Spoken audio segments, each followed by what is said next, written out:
Well, thank you, Catherine. And I want to thank Perrin and Minister Anand as well for that fascinating discussion on addressing the health aspects of the pandemic. Certainly in the middle of a once in a century pandemic, it's difficult for Canadians, their families, businesses, and governments to look beyond confronting the immediate effects of COVID-19. However, even as we continue supporting each other today, we also have to begin looking over the horizon to the post-COVID-19 world to start planning how our country and our economy can emerge stronger. And that's what this next panel will be all about. Just as every downturn is felt on Main Street when the lights begin to go out, every recovery starts when the open signs begin to reappear.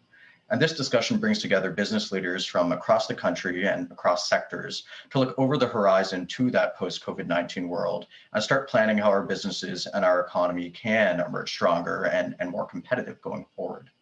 So with us today, we have Philippe Jeté, the President and CEO of Cogeco, Chris Fowler, the President and CEO of CWB Financial Group, and Monique Leroux, the Vice Chair of Fiera Holdings. Now, before kind of getting to the discussion, I wanted to give each panelist a bit of time to maybe just provide some opening remarks on this topic. Philippe, why don't we start with you? Bonjour tout le monde. Thank you very much to remind me to unmute. I'm so excited to be part of the session. I jumped in right away. I was part of the session last year. I really enjoyed it, so I'm back. But last year was a pre-pandemic, and now with 1 year of the pandemic, that have showed business of all sizes as well as all of us in Canada, how important connectivity has become in how we live, we work, and we play. Online engagement is how we have stayed in touch with friends, with family over the past year, students with schools, patients with doctors, but consumers have also moved online for shopping, for services, for entertainment. We could say out of necessity. And Cogeco's business is connectivity. So first, we had to make our own adjustments. And with office employees rethinking how to completely go in teleworking and work from home individually, and recreated the virtual teams that we need to be effective as a business. As well as our technicians and people that are working in the field to keep them in a safe environment so they can continue to connect and serve and support our customers. So it has been a challenge. Business customers, a business and their customers as well had to pivot online for sales mostly and support services to stay afloat through the lockdowns and the different restrictions. So that was a big challenge for everyone. But as I look forward, as we look to this post-COVID world, I think we see and will agree that the trends towards working online and conducting businesses online are becoming permanent. And we have to be impressed with how small business and medium businesses move really quickly to adapt their business models, some literally overnight. And I'd like to also give credits to where credit is due to governments at all levels who try to accelerate the support of expanding networks and building connectivity for more Canadians. Even before the pandemic, Cogeco was telling regulators and government decision makers that Canada needed to address the digital divide. I've said this on this stage last year. It has progressed, but not as much as it should have. And small businesses in Winchester, Ontario, have the same digital rights and should have the same digital opportunities as small businesses downtown Toronto. On average, 86% of Canadians have access to high-speed networks, but when we look at rural areas, it's only 41%. It's not just a connectivity issue. It's not an economic growth issue. It's a social issue. And digital inclusion is the key to move forward and key for our society development. So Canada can position our businesses for economy for a strong growth by stimulating investment in high-speed internet infrastructure and ensuring that Canada's regulatory environment also stimulates competition in all regions of our country. So Cogeco has been advocating a balanced approach for wired networks development as well as wireless network development, as we believe it will allow more individuals and businesses to access high-speed services and enable regional players like Cogeco to extend the same connectivity in the wireless sector. This will result in more choices for businesses and consumers, with all the benefits that strong competition in the market bring about. So we think it's key for telecom to drive economic growth and drive economic recovery. And what the pandemic really did is accelerated the pre-existing trends to online businesses and online services. So one way to lead the post-COVID recovery is to continue our concerted and national push to expand and reach out with our high-speed networks that became really the new commute and the virtual roads for shopping, and to enable simply Canadian businesses and continue to innovate with their product and services. So if we do this right, the strategic economic digital infrastructure enables businesses across all sectors, but most important, across all regions, to lead Canada through a recovery and beyond. Thank you. Great, thanks, Philippe. And I do want to delve a bit more deeper into that during the discussion period as well, because obviously digital adoption and the digital economy has been this, one of these trends that's been accelerated during the pandemic itself too. But before that, why don't we go to Chris next for his opening remarks? Thanks, Trevin, and great to be here. Nice to see you, Monique. There's no doubt COVID has hurt our economy and the ability for many businesses to thrive. I agree with the view that our current economy is actually K-shaped. Some companies are in the positive slope portion of the K, as they're in fact thriving, as revenues have either maintained or grown. And others are in the negatively sloped portion of the K, with revenues lower, and in the extreme case, zero. Lots of decisions are required of business owners as they evaluate the future and their next steps. For many, these decisions are very tough, as business owners and their companies are often synonymous with who they are. The challenge we face is we're in a natural disaster. There's no expectation of this occurring. There was no script of how to operate and no identifiable end date. We haven't seen anything like this before. And the longer this persists, the more pressure there is on businesses. Typically, bigger businesses have bigger balance sheets that offer some capacity. Our technical term for this is they have the ability to hold their breath. However, for smaller businesses, they have fewer resources and they often need to find outside means to manage in a downturn. As a business-focused bank, our core clients are business owners from small to large, and we're attentive to their relative situations. What we did at the onset of COVID in March was reach out to see what our clients were at. We triaged each client to determine their specific situation and what was required.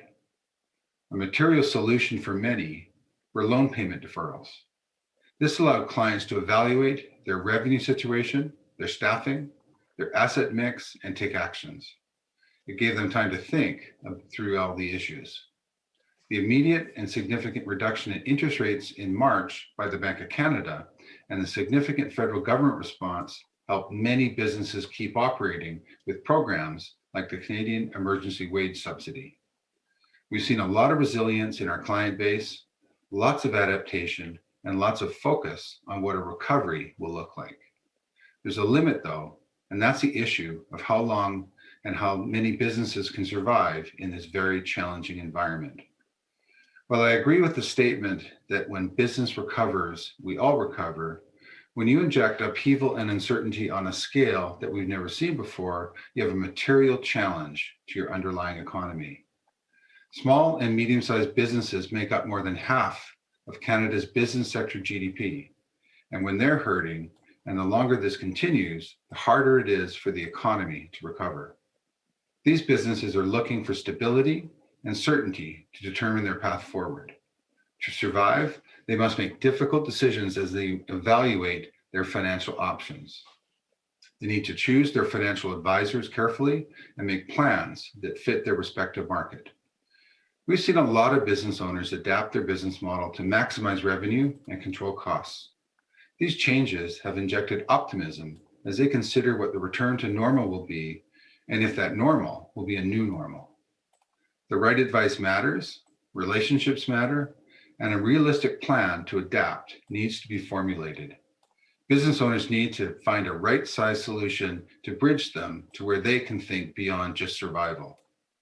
We know not all businesses will survive, but those that do will take this experience in a very difficult time into their operating philosophy and be even more resilient in the future and meaningful contributors to the Canadian economy.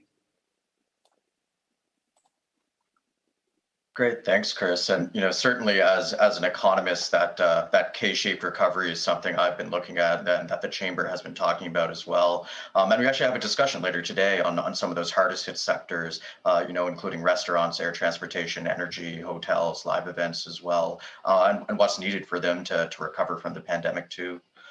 Monique, certainly last but not least, what are your thoughts? Well, thank you very much, first of all, for the invitation et bonjour à tous et à toutes à travers le Canada. C'est un grand plaisir pour moi de me joindre à vous. Maybe a few words regarding Fiera. Fiera is, I would say, one of the important independent asset management firm in this country. And I would like maybe to echo what Philip said. I was absolutely amazed in our capacity to move really with a virtual environment very quickly. Across the country, we have people from coast to coast, but also we have people in United States, New York, Boston, in the UK, in Asia, and the capacity of our employees and the firm to be able to adapt, to get organized, it is quite something. And this is something I think that we need also to recognize for all the employees working with, all of us connected today.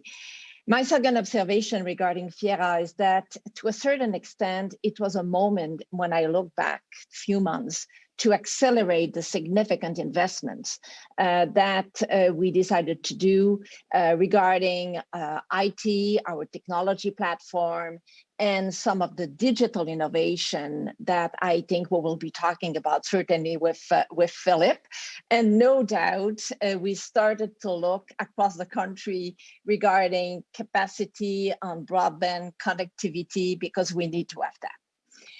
Now, maybe I could move into also talking about the work that I did with other great Canadians on the Industry Strategy Council, building back on some of the comments that we heard this morning with this very interesting interview that Perrin had with the minister.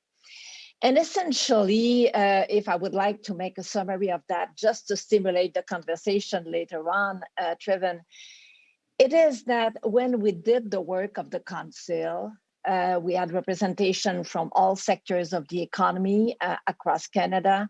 We came with the concept of having three phases.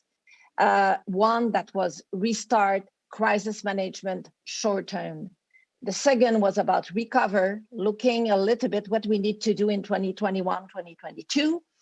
And the third was about how we can reimagine the economy, considering the fact that this crisis brings fundamental changes in the way we do business and the way we will be looking forward from a public policy point of view and also from a business point of view.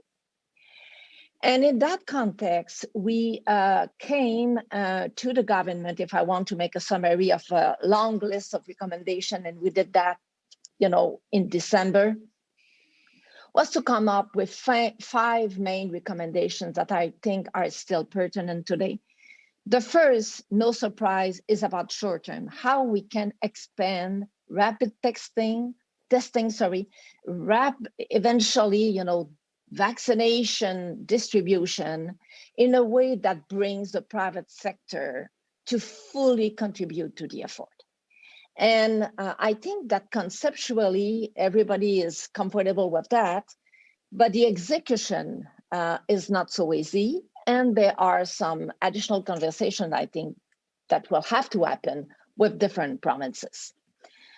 The second, a recommendation still into negotiation, I believe, and I hope that there will be a resolution soon. This, and it was mentioned by Chris, the pandemic doesn't have the same impact everywhere in the economy. Some sectors really benefit. I'm working with companies in a very solid position of consolidation at this point in time. However, other companies have been so badly hit by the pandemic.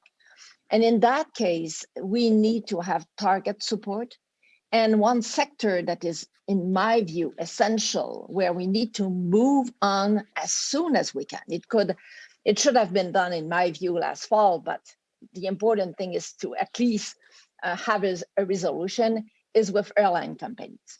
The size of the country is as such that we need to have a robust airline industry. And it's not just because we want to bring passengers, it is also because it is very strategic from a business point of view. The third point, the third recommendation that we made to the government is to, and hopefully we will see some results. We've been able to get some announcements, but some results in the next budget, is how we can fast track and expand on some programs that are already in existence with the federal government. And I'm talking about accelerating infrastructure, especially digital infrastructure. Accelerating workforce innovation programs, accelerating access to capital, to support, essentially some of the badly hit sectors in particular, and how we can accelerate also some of the procurement programs of the government. The fourth was about getting the government to come up in the next budget into a comprehensive framework regarding, a strategy. What is a kind of mid-long-term strategy for the country? To make sure, so we can call it industrial strategy, we can call it an important growth investment program, whatever the name is to come up with a very robust investment growth program looking toward 2025, 2030, in order to facilitate the involvement of the private sector. And I will conclude that we made a strong recommendation to the government, and I'm so happy about what we are doing today and some of the initiatives of the chamber with Advisory Council to come up with a renewed partnership between the private sector and the public sector, because that's the only way with this kind of Team Canada approach that we will be successful. Thank you, Trevin. Great, thanks, Monique. And on that note, we certainly want to thank you and Philippe as well for your participation in our advisory council too. There are a few kind of themes there amongst the three opening remarks that I wanted to maybe tease out a little bit. The first one being about the digital economy. And obviously the pandemic has accelerated digital adoption by both businesses, but also consumers through the use of e-commerce, working from home, automation. The very fact that this summit this year is virtual is testament to that. And so maybe I'll start with you, Chris. I wanted to know maybe what is CWB doing in response to this type of seismic change? And also, apart from kind of the micro, what your business or organization is doing, what do you think Canada needs to do to ensure our businesses can compete in an increasingly digital economy? Yes, there's no doubt that digital has accelerated, particularly in the last 12 months.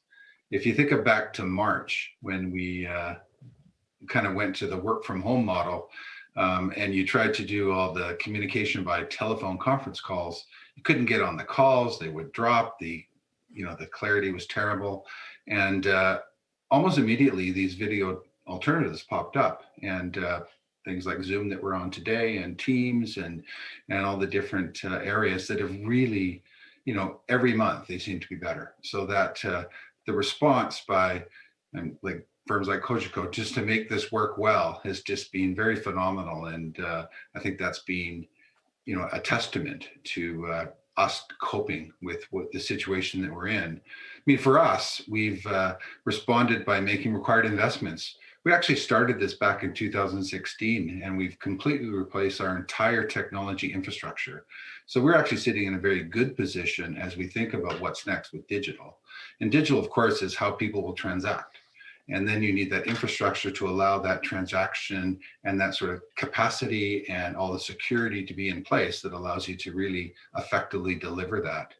We've actually moved 85% of our staff to work from home.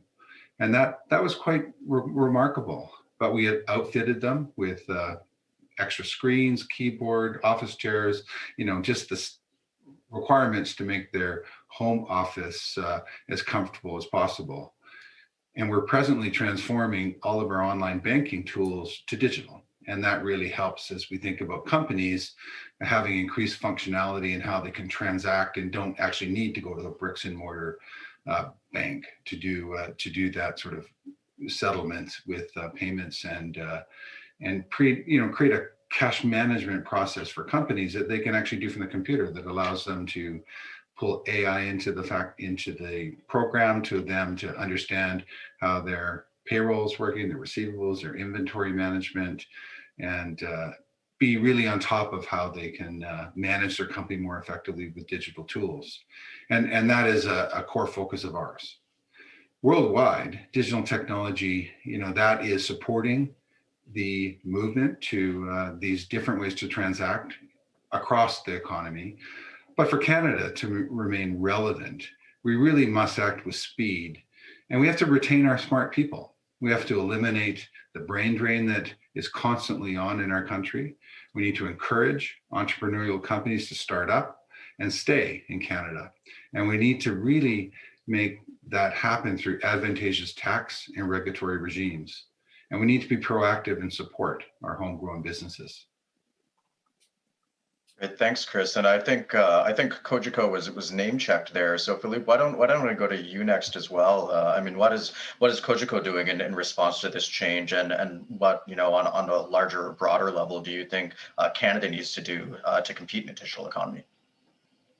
Yeah, I certainly have to state again, as Monique said it, and Chris as well.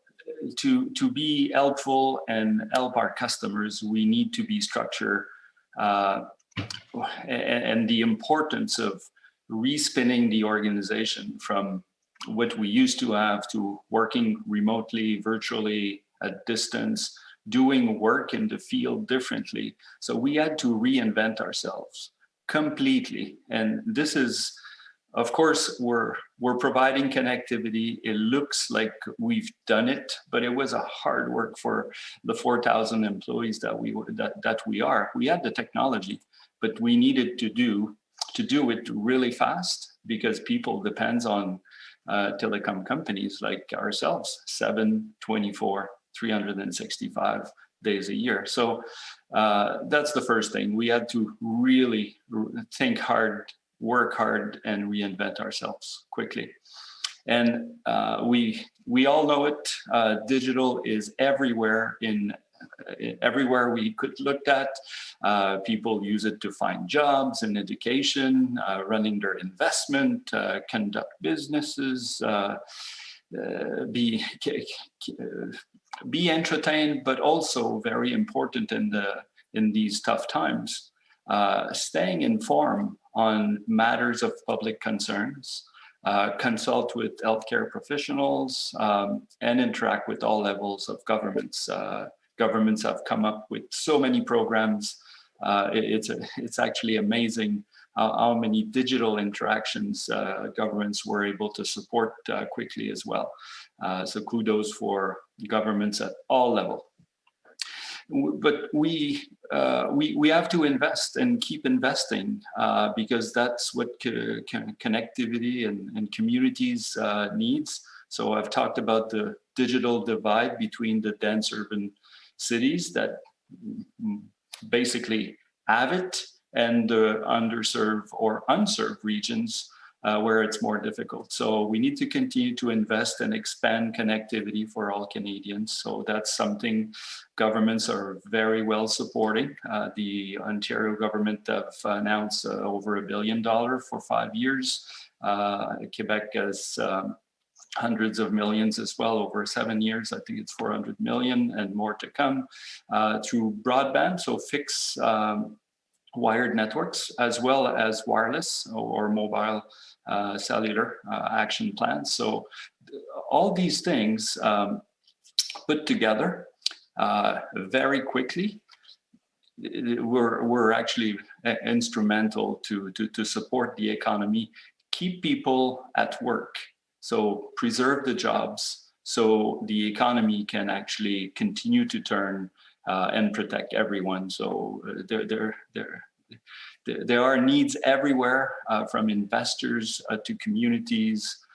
Philanthropy is useful, but also keeping employees at work, receiving a paycheck is very important. So it's an ecosystem, and I think everyone is working fantastic to keep the full circle, the whole ecosystem really working right now. Thanks, Philippe. And maybe to pick up on one of the points in there, when we're talking about public sector investments, obviously one thing that's on a lot of people's minds in Ottawa is what policy prescriptions will be on the agenda when it comes to a digital economy, but also what will generally be announced to support businesses and the economy through recovery. And so, Monique, I know that, apart from your role at Fiera, I know that you recently chaired the federal government's Industry Strategy Council with those short-term recommendations for restart. And so if you were to use your crystal ball, Monique, I mean, what might you see being announced in the federal budget potentially coming up next month? Well, let me first, before trying to answer this very difficult question, maybe to come back on the digital topic, because this one is so important. And I would like to build on comments made by Philip and Chris. My view on digital is that no doubt that we need to accelerate the connectivity of all Canadians with broadband, making sure that they have full access. And that's when we are talking about inclusivity, the best way to get this kind of inclusive economy is to have that. So I think that if we can accelerate the program, I think that maybe this is something that I would also expect from the next budget. On digital, the other aspect that in my view is important is talent. You may have the best infrastructure, but you need to have the right people to really take it at another level. And hopefully, again, back to the budget question, hopefully there will be some additional measures to, I would say, train, reskill Canadians that have been affected by the pandemic with the capacity to move on and maybe have additional skills in IT, technology, and digital. And I think that this will help anyway our push for a stronger digital economy in Canada. My third point on this one is that it's not just that we want to have digital companies that will be, very successful in developing new business model, but we need also to move what I call the SMEs that are in traditional activities, even large companies that are in traditional activities, to adopt a very agile strategy to move into the digital space. And it might be, again, back to your question, that we need to adjust some of the programs. Could be IRAP, it could be SHRED, it could be some of those programs that we have currently in place to really expand, adjust, to encourage and incentivize this push for technology and digital. So this could be a few observations. And maybe to conclude on digital, we had, during the council, some discussions around the concept that maybe is a little bit kind of a dream, but we were looking at what's going on in China with the Silk Road and this big infrastructure project in China, outside China. But if you start to go into, what they do, they are also building very strong digital verticals or digital ecosystem. And you mentioned that, Philip. So how is it that we can do in Canada with all the sectors? Could be in agri-food. It could be in advanced manufacturing. It could be in bioscience and health. How can we build with the appropriate incentive from a tax point of view to build those strong digital ecosystem in order to build what we had in the report as a concept of a Borealis network for Canada, here in Canada, to push our talent and our platforms, but also connecting the world. So these are some of the concept, but I would say my expectation for the budget is that I hope that we will be having a comprehensive action plan. That's, at this point in time, we are having a lot of very positive announcements. It could be on infrastructure, it could be on some programs, it could be on procurements, but I think that, Canadians are a little bit missing what I call a comprehensive action plan where we see where we are going all together. This would be my expectation from the budget, hopefully. Definitely, and I think there's a lot of people in the business community hoping for the same thing too. Obviously, appreciative of a lot of the supports that have been provided for business, but also looking forward, what is the plan for economic growth and to create jobs over the medium and longer term as well. I wanted to maybe switch a bit to focusing on some of those businesses that might be suffering. Chris, I know you mentioned the K-shaped recovery as well, and so the Canadian Chamber of Commerce, in partnership with Statistics Canada, created the Canadian Survey on business conditions last year, the most large-scale kind of survey of businesses during the pandemic.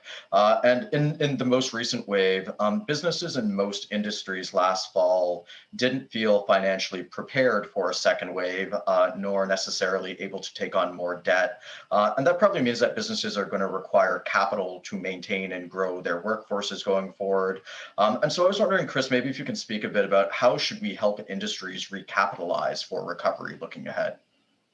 Yeah, so that's, the key. And I think first off, it's to reduce the cost of capital. I think that's number one. And we did see that. The Bank of Canada very proactively lowered interest rates in March by 150 basis points. That's a pretty aggressive move. And they also put in place market stabilization programs that ensured that monetary policy was actually transmitted, right to the business. So it was very well delivered by the Bank of Canada. So cost of capital, number one. Number two, as we think about programs that the government can put in place that encourage business investment through reduced taxation and regulation, I think the one there is to make sure that we have the ability to actually be successful and deliver programs. Three would be government programs that support businesses to maintain employment levels. And I think they've done a good job there as well with the Canadian Emergency Wage Subsidy, for example. I think we've seen that get great traction in this period. Fourth would be ways to find, and I don't really have the answer for how this would occur, but to increase consumer confidence and start spending. We've definitely seen savings rates go up. We've seen credit card usage go down. So spending, I think, will be something that would be very positive for the economy. And lastly, as I think about fiscal policy, and Monique touched on this as well, but sort of thinking about fiscal policy that provides infrastructure spending that's delivered through Canadian companies. I think that also another way to get sort of money into the hands and to get the economy moving and really ability to transmit what the government is doing to support the economy, but into productive outcomes. I think those are kind of the thoughts about how we get economy moving and how we recapitalize businesses. You know, and on that note of infrastructure, obviously this is a tool that a lot of governments use in economic downturns to spur growth and recovery and stimulate the economy. You know, we're currently seeing the phrase "build back better" thrown around as governments continue to position infrastructure as a pillar for economic growth. And so maybe I'll address this one to Philippe. I mean, in your opinion, what types of programs or initiatives are necessary to help all orders of government in this country respond to the growing need for strategic ongoing investments in infrastructure, and maybe where we can improve our existing approach? Yeah, well, we know it has been demonstrated. The OECD has documented at length that a 10% increase in broadband connectivity increased GDP by 1.4%. So that's meaningful, that's substantial. That's why we need investment to grow this digital infrastructure coast to coast to coast. But it needs a lot of investment, and the regulatory regime as well as something to play in there. It needs to continue to promote investments, making sure that we invest, we keep investing, and we keep on improving our services or our networks for Canada. So at Cogeco, we've committed $1 billion over 4 years. That's significant given the size of our company. So that's the first thing, and it needs to be well supported by the different government programs. Right now, I feel that the money is there. There are 4 or 5 overlapping programs across 3 jurisdictions. So it could be a little bit more coordinated, but we are certainly not complaining at anyone. The goal is really to move fast, to go faster, to connect more Canadians. So having all these programs, I'm sure business and governments will sort out the challenging nature of having multiple programs coming at the same time. And on the regulatory side, we just need to make sure that with digital, with the new technology, we are not caught by or slowed down by regulatory frameworks that were supported technologies and change in the society 20, 30, 50 years ago. So the regulatory framework has to keep pace with the change that technology is bringing about and the new ways Canadian consumers wants to consume technology. So there's need for a balanced approach, modern framework to continue to support investment as well as bring more competitors or competition in the marketplace. That's the best way to move everyone forward. We have it in fixed broadband networks, but we don't have it in mobile wireless. So a change in the wireless mobile sector is expected to allow more people to be served by more companies like Cogeco, and many others will enter the space. But don't get me wrong here. I'm really saying that we need to invest in the mobile space, not just open doors to resellers that won't invest anything and actually just add noise into the system. That's not real competition, because it's not sustainable. If they don't invest, they won't grow the economic pie of our country, and it won't be sustainable. So that's why Cogeco has always been very vocal about a fair and balanced approach. Wireline and wireless needs a similar approach to promote investment and encourage competition. Great. Trevin, yeah, go ahead, Monique. Well, I was just to build on this important comment that Chris and also Philippe, a different way, indicated about the importance of private investments. We need to find an approach where we will accelerating this kind of public-private partnership to accelerate private investment. And back to your infrastructure question, no doubt in my mind that the priority short term is certainly digital infrastructure, connectivity, broadband, in order to put the right framework for the eventually the 5G and the all the opportunities regarding IoT. And again, you can see the link with the importance for Canada to accelerate the pace on digital and on technology. The second, regarding infrastructure, the second priority that I would see is about trade infrastructure. Because again, we have a very large country. We are, that's fantastic. But that's not true today that we can say that, we have the full competitive environment with our trade infrastructure. That's not true that when we look at the ports, the airports, the railroads, that we have the best infrastructure. And it might be that if we want to be really competitive, leading, the world for some of our companies, we need to have that. If we take, for example, the sector of the agri-food, where we have a fantastic competitive advantage, in order to really get the full benefit of what we have in this country, we need to improve the trade infrastructure. And I think that the concept of having a long-term view about how we want to invest, not just for the next 2-3 years, but having a view about what should be a national infrastructure plan is something very important.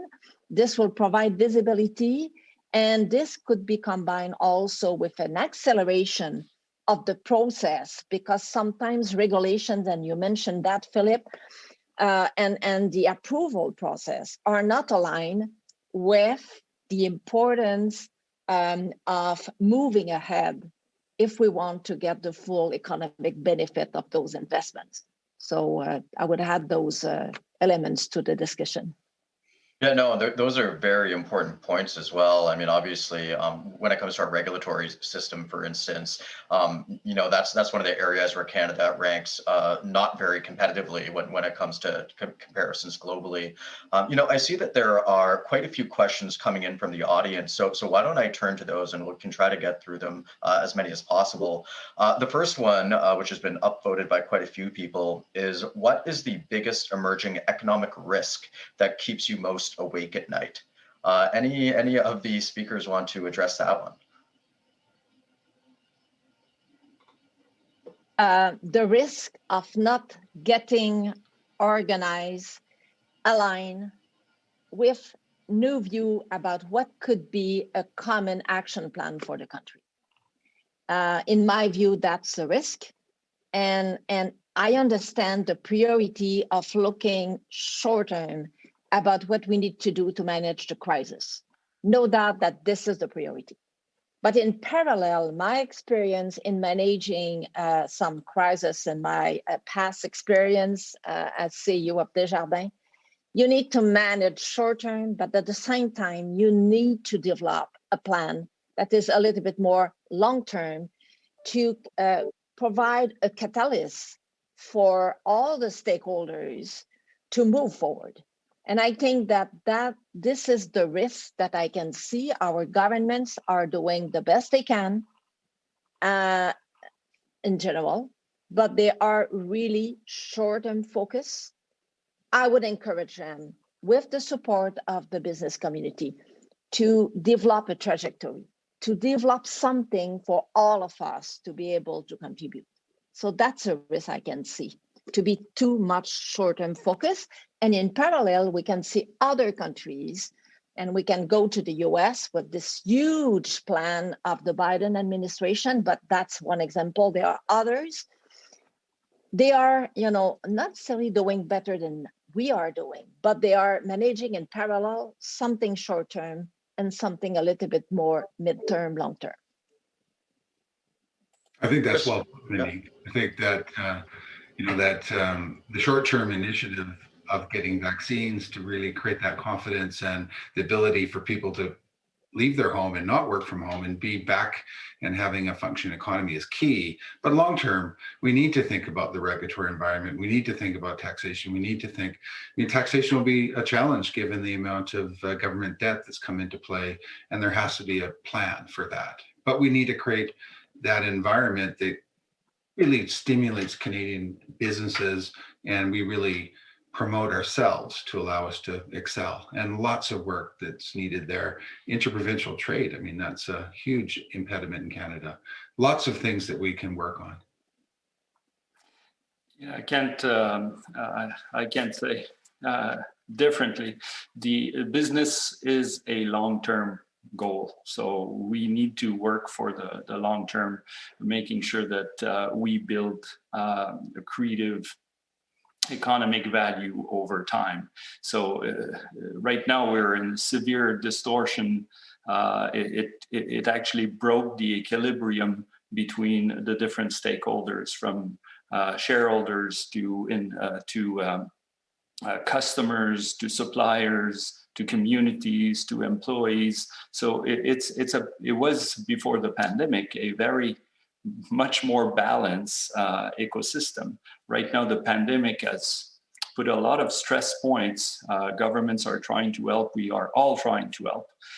But the risk is losing sight of the parity, the fairness, and the equilibrium between all parties, and coming back as and having governments to support all sectors, so they all come rising again afloat. So that equilibrium to me is really, really key. We need not to lose sight of it, and the quickest we can bring it back, the better.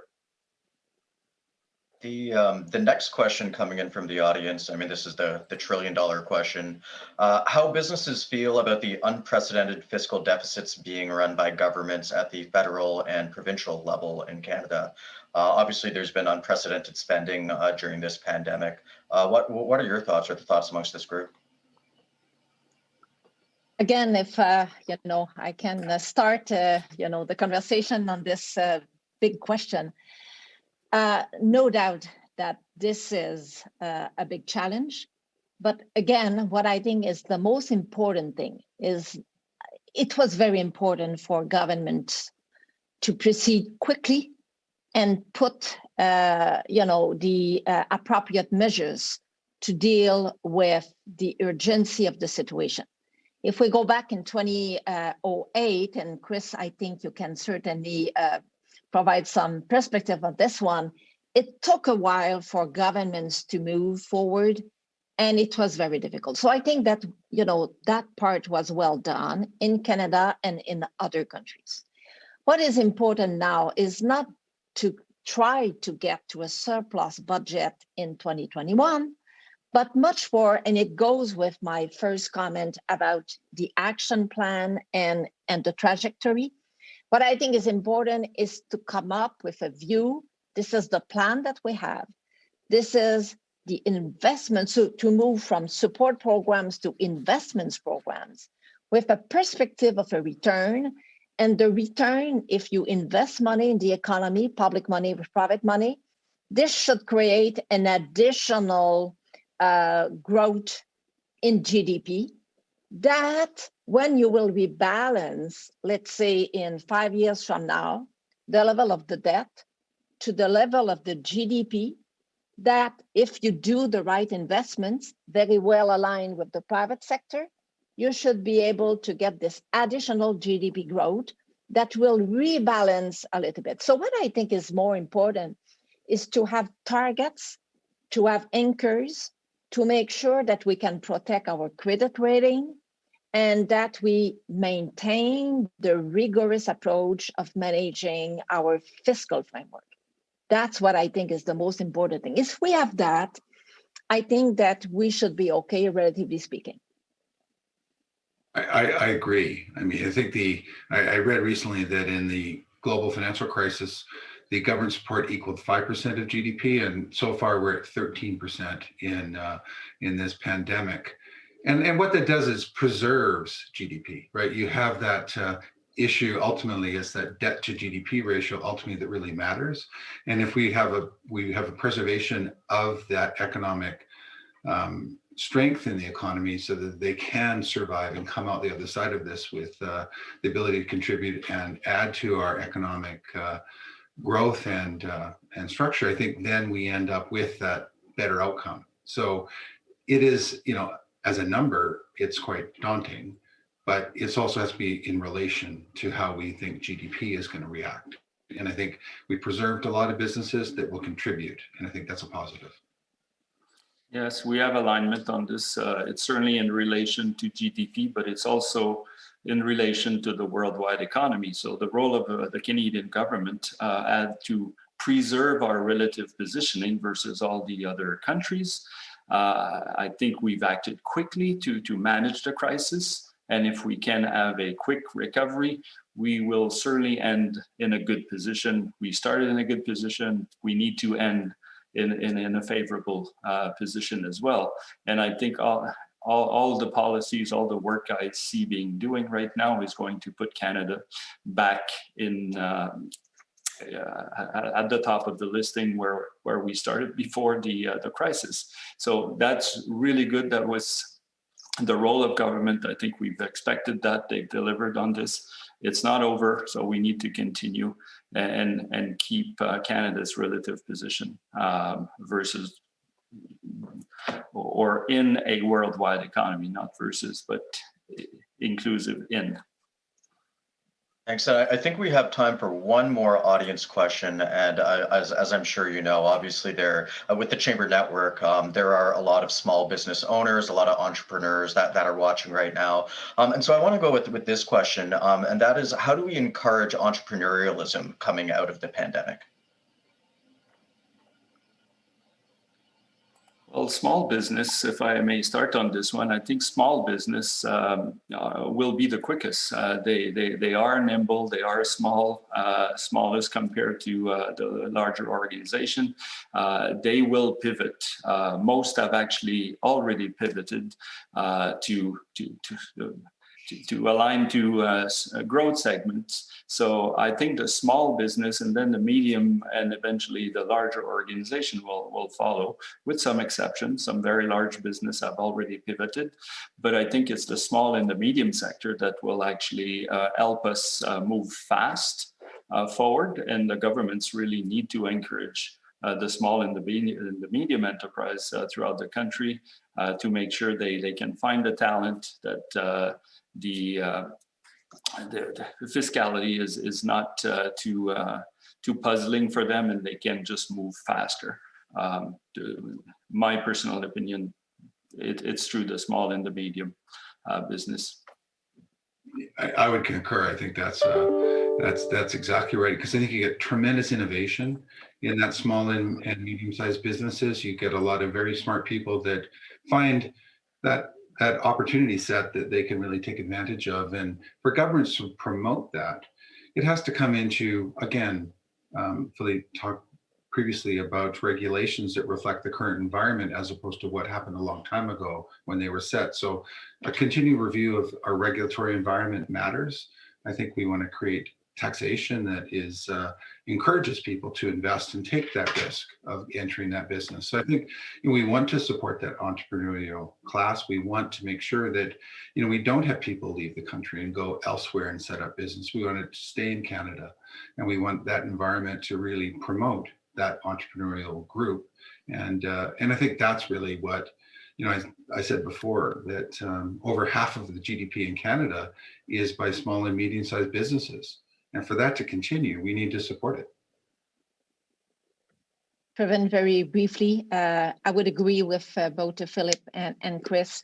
The other aspect of it is that in this digital world, to a certain extent, traditional constraints and boundaries are frankly different, and it could facilitate the creation and the nimbleness of some of those companies to move forward. So that's positive. I'm very positive about that. Second, I think that we made some recommendation with the ISC Council to BDC, EDC, FCC, to make sure that they come up with additional growth programs for startup. So I hope that, again, back to the budget, some of those recommendations will be considered, maybe announced, in order to reinforce the entrepreneurial ecosystem that we have in Canada. But I would conclude that also we made strong recommendations because we've got a large economy of SMEs in this country, but sometimes it is difficult for those companies to scale up and to have the capital to scale up and to grow. So there is a piece there where I think we need to have a lot of SMEs, a lot of entrepreneurs, but also a lot of creation in the growth of those companies without having them to go to the US to get capital. Right. Well, Monique, Chris, Philippe, I want to thank you, for your amazing insights, as business leaders, and this is certainly helpful in our work at the Chamber and in ensuring that any recovery is business led.